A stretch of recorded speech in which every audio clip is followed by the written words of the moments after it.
નવચેતના idea video જન્મથી 3 વર્ષના બાળકોના માતાઓ માટે। દરેક લીડર માતાને પ્યાર ભર્યો નમસ્કાર। કેમ છો તમે બધા? ગયા અઠવાડિયે આઈડિયા વિડીયોમાં આપેલ જાણકારી તમે સમજ્યા હશો તથા બતાવેલ રમતો બાળકોને કરાવી હશે। ચાલો તમારા મજેદાર અનુભવો અહીં સૌને જણાવીએ। તમારા અનુભવ જણાવો ત્યાં સુધી વિડીયોને અહીં રોકો।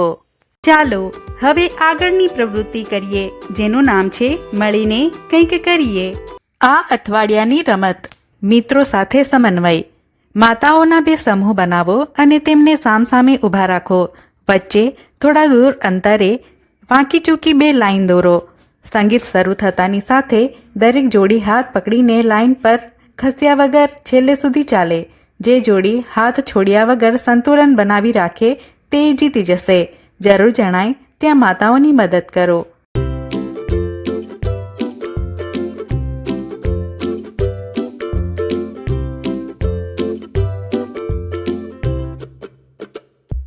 તમારા અનુભવ જણાવો ત્યાં સુધી વિડીયોને અહીં રોકો। ચાલો હવે આગળની પ્રવૃત્તિ કરીએ, જેનું નામ છે કંઈક નવું શીખીએ।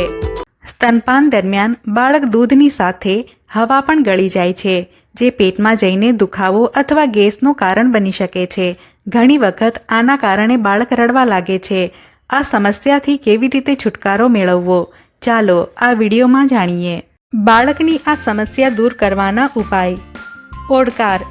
દૂધ પીવડાવ્યા પછી બાળકની ઓડકાર અપાવવો, જેનાથી પેટમાં ફસાયેલી હવા બહાર નીકળી જાય છે। પગની કસરત। બાળકના પગને સાયકલની જેમ ચલાવો, તેનાથી ગેસ નીકળવામાં મદદ મળે છે। પેટની માલિશ। બાળકના પેટમાં હળવેથી મસાજ કરો, તેનાથી ગેસ નીકળવામાં મદદ મળે છે। તમે મસાજ માટે નાળિયેર તેલ અથવા ઓલિવ ઓઇલનો ઉપયોગ કરી શકો છો। આ જાણકારી સમજીએ ત્યાં સુધી વિડીયોને અહીં રોકો। આ જાણકારીનો ફાયદો તમને કેવી રીતે થઈ શકે છે, દરેક માતા વારાફરતી જણાવે। ચાલો હવે આગળની પ્રવૃત્તિ કરીએ, જેનું નામ છે ઘરે જઈને બાળકોને કરાવો।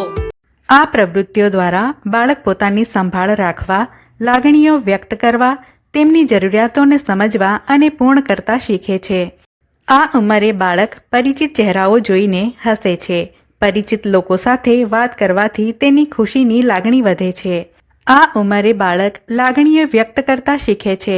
જ્યારે કંઈક તેની ઈચ્છા મુજબ ના થાય ત્યારે તે રડે છે, અજાણ્યા લોકોને જોઈને ગભરાય અથવા શરમાઈ જાય છે। આ ઉંમરે બાળક કેટલીક પરિસ્થિતિઓમાં ડરી જાય છે, જેમ કે અંધારામાં અથવા અજાણ્યા વાતાવરણમાં।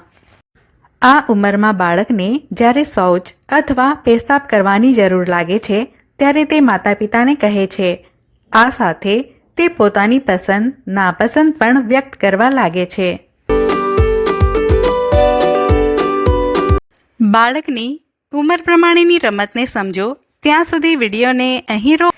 આશા છે તમે તમારા બાળકના ઉંમર પ્રમાણે કઈ રમત રમવાની છે તે સમજી ગયા હશો।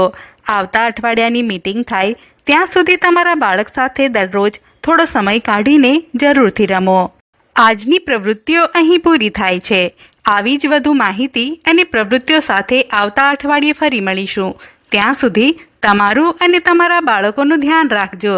હસતા રમતા રહો। ધન્યવાદ।